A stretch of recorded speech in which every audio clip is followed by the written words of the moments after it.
Assalamualaikum, halo semuanya. Saya Farza Mandala Putra dengan NIM 246 angkatan 22 di Universitas Ahmad Dahlan. Jadi hari ini saya ingin menjelaskan tentang apa itu firewall dan bagaimana gambar dari penggunaan firewall. Kemudian selanjutnya saya akan menjelaskan tentang ruang lingkup keamanan internet, upaya pencegahan kejahatan internet, dan perangkat lunak apa aja sih yang bisa kita gunakan untuk menjaga keamanan web dan keamanan server kita.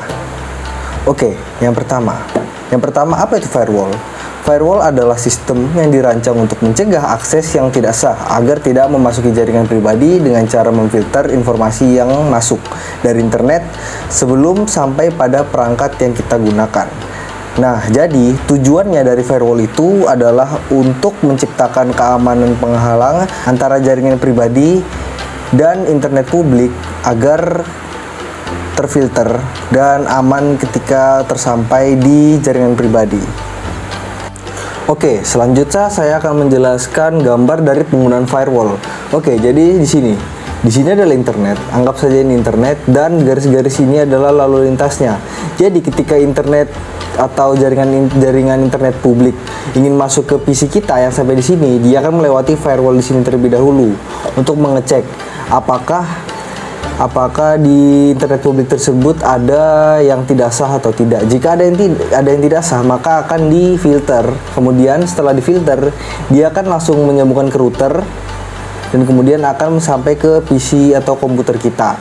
Jadi data-data yang kita dapat dari internet tidak semuanya kita dapatkan, hanya data-data yang sah yang sampai ke PC kita, seperti itu. Oke, jadi selanjutnya saya akan menjelaskan apa saja ruang lingkup dari keamanan internet. Nah, jadi ruang lingkup keamanan internet itu mencakup berbagai macam tindakan yang berhubungan dengan perlindungan sistem dalam internet seperti ancaman cyber, serangan cyber, pertahanan cyber, dan sebagainya. Kemudian apa saja sih upaya pencegahan yang bisa kita lakukan untuk mencegah kejahatan internet? Yang pertama bisa kita lakukan, jika kita ingin melindungi akun, kita harus menggunakan kata sandi yang kuat. Kemudian jangan mengunduh software yang bajakan. Jadi unduh yang pasti-pasti aja guys ya.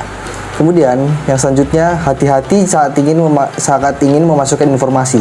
Jadi ketika kalian ingin memasukkan informasi seperti scan kode QRIS atau apapun itu, baca baik-baik, dan jika dia ingin memasukkan sandi atau bagaimanapun, hati-hati, mungkin saja itu bisa jadi link phishing atau bagaimanapun, kita tidak ada yang tahu. Jadi hati-hati guys.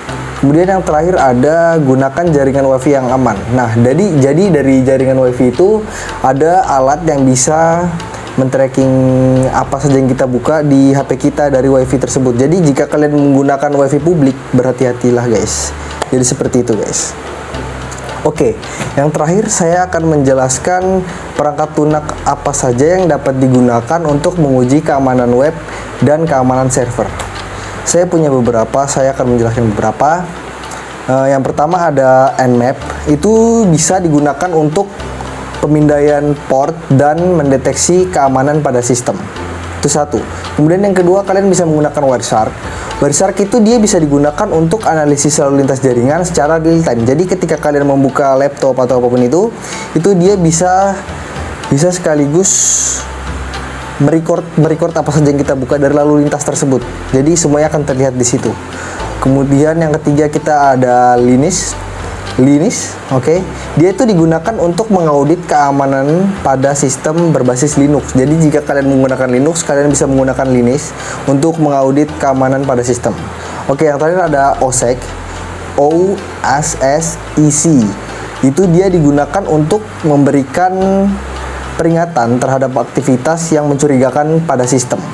Jadi kalian harus lebih hati-hati lagi. Pesannya, kalian harus lebih hati-hati lagi saat membuka file atau apapun itu yang diberikan. Hati-hati aja guys. Dan ya sebegitu aja. Dan kita harus mengamankan akun kita, ingat guys. Karena sekarang kan dunia digital. Jadi kejahatan cyber ada di mana-mana guys. So stay aware, stay safe. Oke, segitu saja dari saya. Bila ada kurangnya saya mohon maaf. Saya pamit undur diri. Wassalamualaikum warahmatullahi wabarakatuh.